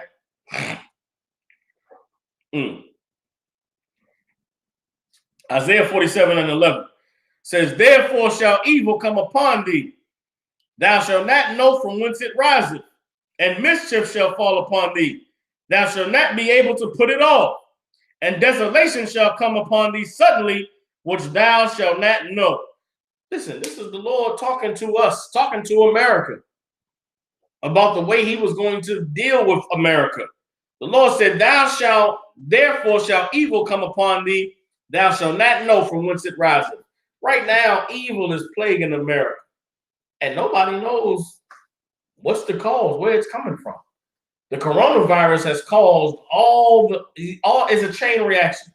Coronavirus has caused all these other things that are happening to be magnified, to be times 1,000. And the white man does not know how do I deal with this? Right now, Joe Biden has just got elected president, and the things that Joe Biden is saying he's going to do for America is scary as hell. Joe Biden, in the middle of a pandemic, in the middle of coronavirus, Joe Biden is talking about stopping people from ordering guns online. Why is that a focus of his? Now, if you're a free-minded person, why the fuck is he talking about taking away guns? While we in the middle of a time where you're gonna need a gun. Yeah. If this country don't go back to normal soon, and the goddamn grocery stores I'm waiting for a grocery store to say we're going out of business. Think of all the places that's going out of business where people can't make no money. I'm waiting for a grocery store chain to say yeah, man, we lost too much money. Because listen, this whole society is built on corporations. Yeah. It's built on who got the most money controlling everything. But what happens when the grocery store, when Kroger says, yeah, we losing too much money this quarter, we can't, operate these grocery stores no more. Mm-hmm. And what happens when they start laying off grocery store workers? And the people who you depend on to be there to make sure your food get on the shelves is no longer showing up to work. Right. Listen, all these things is taking place. The Lord is making sure that they happen. Yeah. The Lord is causing them to come together because the Lord wants this place to be destroyed. And understand that, as a matter of fact, I'm gonna get that now. Hold on. This destruction is not just for no reason. It's not just for the fun of it. The Lord is doing it for one reason and one reason only. You understand? Hold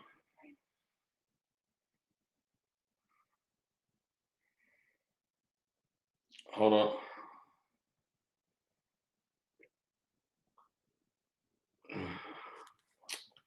Hold on.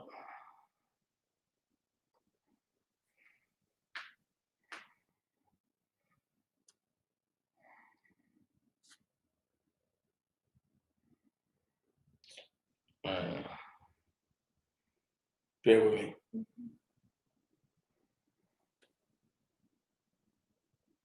One scripture I'm looking for, and I'll be able to close out the class, y'all. Bear with me.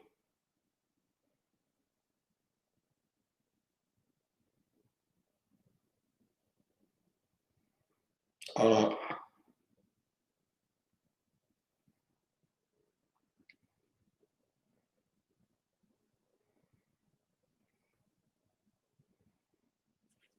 Let me get Jeremiah. Oh man, not that one. Get Jeremiah chapter 30. See if this is it. Jeremiah chapter 30.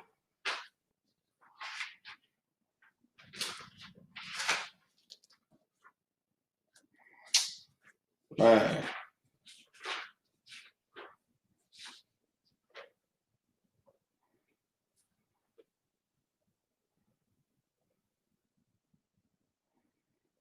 Hold on.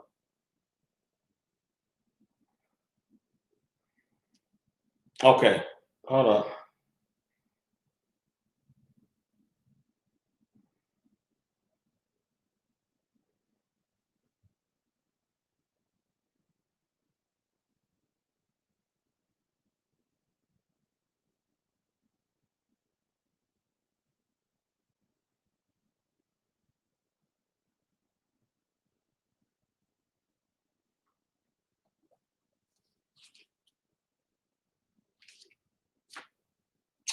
All right, let me get Jeremiah 30.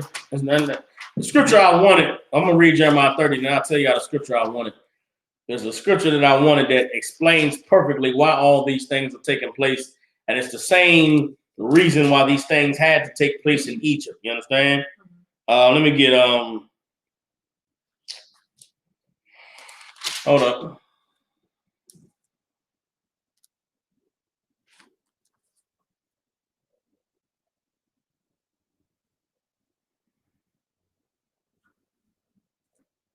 All right, let's get Jeremiah 30 and 10. Jeremiah 30 and 10. This is it. This is it. This is perfect. All right. This is perfect. All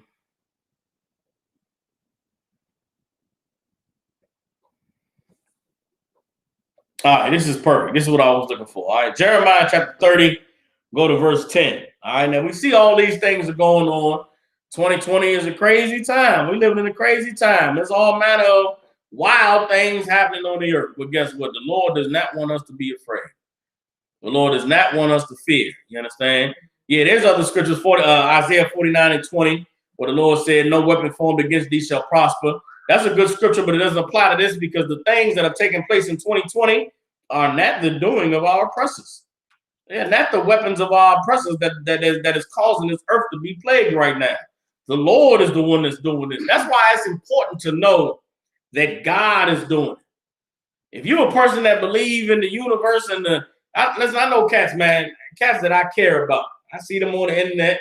They posting, melanated people. It's the universe and the energies of positive and a negative, and you got to get aligned get your chakras aligned. And listen, brother, that's not the answer. That's not why 2020 is crazy. I see cats talking about the voting. You know, they right. They in the right spirit. How you gonna vote for Biden? And he rubbing on people and sniffing them, and Donald Trump want to grab them by the vagina. They using that as their reason why you shouldn't vote. You on the right. We on the same page in that voting. But I say not to vote because God said not to vote. Damn, if it was a creepy uncle like Joe Biden or grabbing by the vagina cat and Donald Trump, we shouldn't vote because the Lord gave us a king. You somebody out there and you feel like there's a paradigm shift and the universe is trying to tell us something. I hear you. That's cool. You see something wrong with this place, but it ain't the universe and it ain't a paradigm shift. It's faggots out of control and God hating this place because we disobeying him. That's what you got to focus in on. Some of y'all out there, listen, you scared to speak because of political correctness. You scared to say it's faggots out of control because your universe got to accept faggots, I guess. Well, my universe don't. My God don't accept faggots. My God don't accept drug dealers. My God doesn't pity drug addicts. My God only cares about those who are his children, and among his children, those who will serve him. We have to push the Bible as the standard of what's right and wrong. We got to push the scriptures showing us what's happening and why these things are coming to pass. I can't agree with some cat that say, yeah, man, the universe, I hear you about the universe, but fuck the universe, nigga. What is God saying? And have a conversation with a cat about the Bible. A lot of these brothers still think that the Bible is a European book written by white people. With all these UPK classes, don't let nobody you know believe the Bible is a European book. You argue with them and say, that's a lie, man. The Bible ain't no white man's book. It's nothing but niggas in the Bible. Only white people in the Bible is the devil. That's to tell them that. Somebody, you don't want to argue with somebody about the Bible, don't argue with them, but say, brother, somebody lied to you, man. The Bible ain't no white man book. It's nothing but niggas in that book. The only white people in the Bible is the devil. They'll say, what you talking about? And then you teach them, show them a class. Give them one of my classes. They'll find out that the devil is in the Bible and he is a red man.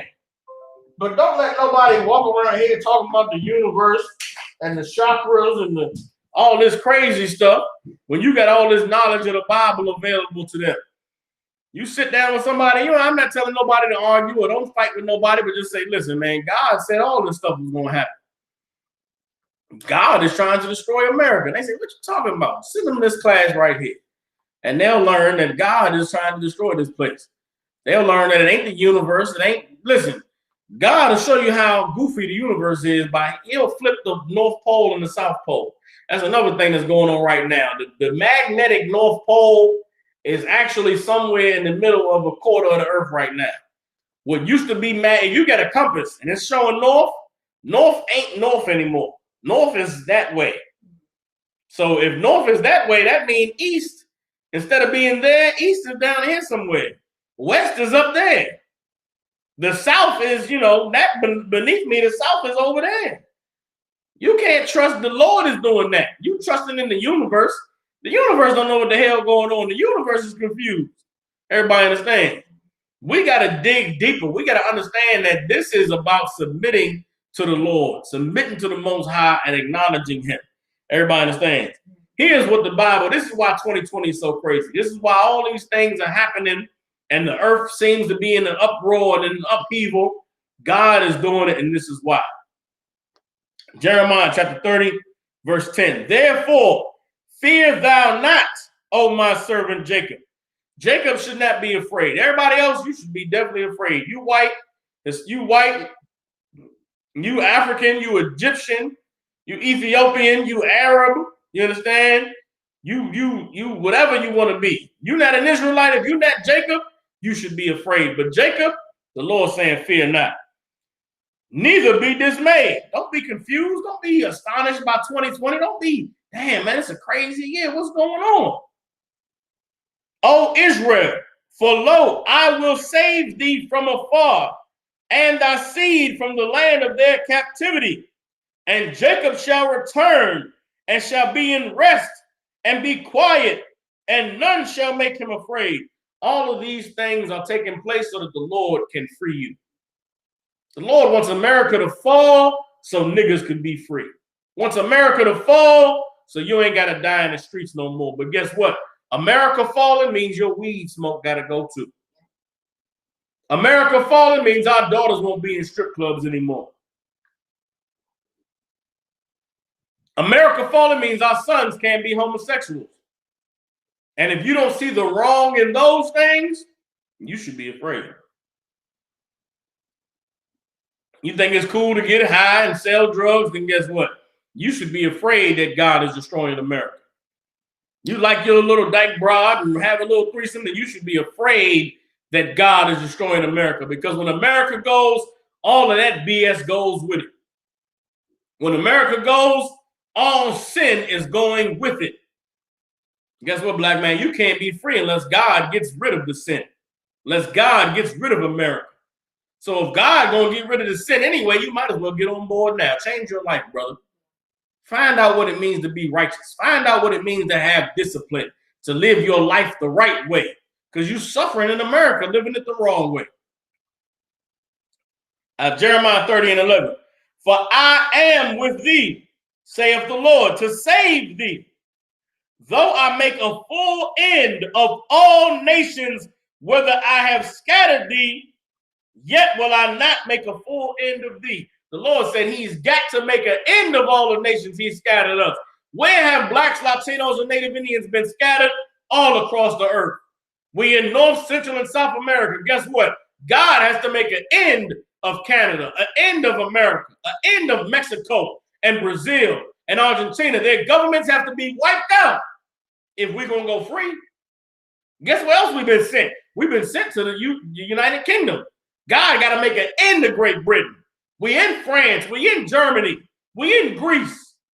God got to make an end of those places. You think niggas went to Korean War? Dennis Rodman's father lives in Korea with about 70 Chinese bitches and 100 kids. Guess what? If God gonna deliver them, Korea got to get wiped the hell out. China got to go. Japan, done. The United Arab Emirates, forget about it. God gonna wipe all that shit out. It has to be done if we're gonna be free. If you don't want to be free, black man, then you can cling to America. Cling to this place. We want to be free. So God got to destroy it all. What you think the coronavirus is about? What you think the failing economy is about? What you think the whispers of war in these other countries is about? God is doing it. Read on. But I will correct thee in measure and will not leave thee altogether unpunished. The Lord is going to destroy these places, but guess what?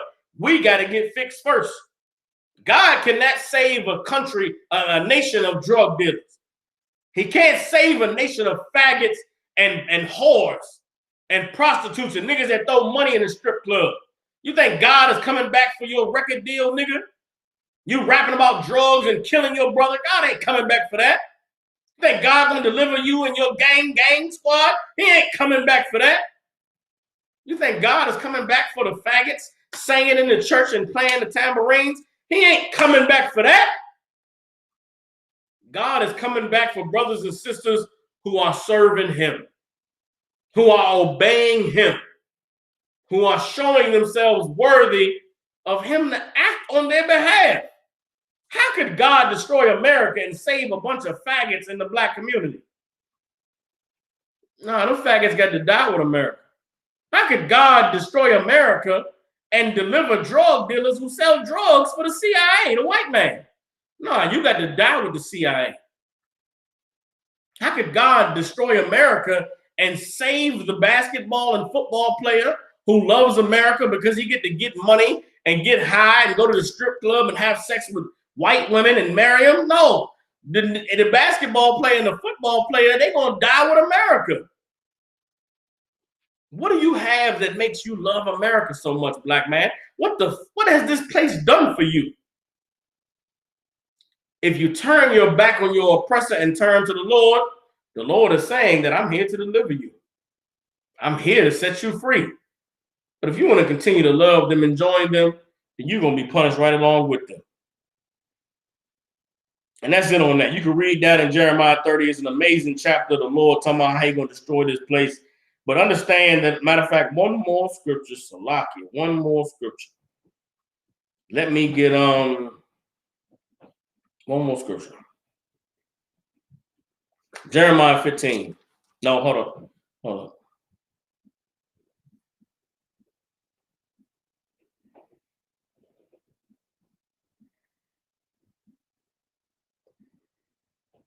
Jeremiah 16 and 14. Give me Jeremiah 16 and 14. This is how we know that what's taking place in America is the Lord's doing. This is how we know that 2020 and the way it relates to Egypt is on purpose, and it is the Lord that is doing it. Here we go. This is Jeremiah chapter 16, verse 15. But verse 14 says, therefore, behold, the days come, saith the Lord, that it shall no more be said, the Lord liveth, that brought up the children of Israel out of the land of Egypt. The Lord is saying there's going to come a time where it's not going to be said no more that the Lord lives who brought the children of Israel out of Egypt. That's what's said today. It's said today the God that brought the children of Israel out of Egypt is great. Why? Because Egypt was so amazing. Egypt was so mighty.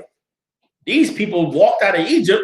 That was amazing. The Lord said the day going to come where you ain't even going to remember Egypt. It ain't even going to be thought about that the Lord brought people out of Egypt. Verse 15, but the Lord liveth, that brought up the children of Israel from the land of the north. Imagine that. A day is coming where we're not going to remember the Lord bringing the children of Israel out of Egypt, but we're going to remember the Lord bringing the children of Israel out of the land of the north. What is the land of the north? North America, the US of A. A day is coming where it's going to be said, God delivered the children of Israel out of America. And we're going to remember 2020 as being one of the years when God plagued America for his children to come out. And from all the lands whither he hath driven them. And I will bring them again into their land that I gave unto their fathers. That's what we in the midst of, y'all. 2020 is the Lord plaguing America.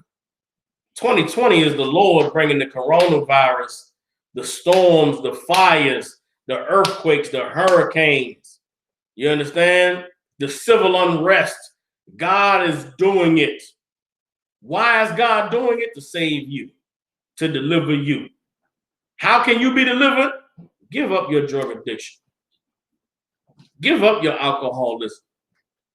Give up your love of whores and homosexuality. Give up your sexual deviancy. Become the man and the woman that God called you to be, and you can sit back and have a drink while you watch this place be destroyed. You can sit back and you can toast to all the civil unrest. I toast to Joe Biden getting elected, not because I give a goddamn about Joe Biden, because I know Joe Biden gonna try to take away crackers' guns, and crackers is not letting their guns get taken away. So La Yasha Allah to Joe Biden. La Yasha Allah to the coronavirus. Listen, listen, I'm not stupid. We're not foolish. We know the Lord brought the coronavirus, and we righteous. Guess what? I'm still going to put the goddamn mask on my face. I'm still going to, I hold my breath when I get around white people. I don't even be breathing so much. Why? Because I trust in the Lord, but I'm not a fool. Trust in the Lord, but I also know the Lord is the one that's behind science. You understand? I'm going to go to the doctor. I'm going to take my medicine. I'm going to do everything I can to be healed up and be healthy. You understand? But the Lord is doing these things on the earth while everybody thinking it's just nature and whatever, blah, blah, blah. We know that it is the most high power. It is the Lord thy God that doeth it. And he does it because he's trying to deliver so-called Blacks, Latinos, and Native American Indians. With that, with the Israelite School of Universal Practical Knowledge out of 1 West 125th Street, straight out of Harlem, New York. We got rules for brothers and sisters, new brothers and sisters coming to the school. They off limits for 6 months. They are here to learn and share themselves with the world. After 6 months, if a brother or sister has a particular interest in a person, they can seek permission from their heads to court. All right, courtship is a 6-month process to get to know one another. If after that 6 months you deem or you see that you think you're compatible with someone, seek permission from the heads to marry. And if you give them permission, you can marry. Times 10% of every penny of any increase the Lord gives you, give to the school. Upcoming Holy Convocations, December the 10th through the 13th. We're going to be in Las Vegas. You brothers and sisters get an opportunity. You want to connect with us out there, come on and get down. With that, all brothers that want to be troopers in the school, start wearing all black boots, shirt, pants, headband, scarf. One more thing I want to say, if you're in the Memphis, Tennessee and surrounding areas and you have not gotten in contact with me, get in contact with me. Things going on in this city and going on around here. We building up this camp quick, fast. You understand? You brothers that have been reporting in, doing a good job. You know what I'm saying? But I'm about to tighten the grips on y'all brothers and make sure you're getting all the way right, the way that the Lord is requiring a man to be in these days and times we're living in. You sisters is no different. Everybody understand? So report to me. Let me know what's going on with you so we can be right to survive and endure in these tough times that's coming. With that, Imajim, which means to stand. And we'll give one courtesy salute. All right. Men of Israel, Imajim Shabbat. Imajim, Barak, Yahweh Bahashem, Yahweh Shah Barak Thumb. It's the Most High bless you in the name of Yahweh Shah. All right. Yajim Matah, hands down. Sar, turn to face the sister. Men of Israel, Imajim Shabbat. Imajim, Barak, Yahweh Shema, Al-Thun Bahashem, Yahweh Shah. That's the Most High watch over you in the name of Yahweh Shah. Yajim Matah, hands down. Class dismissed.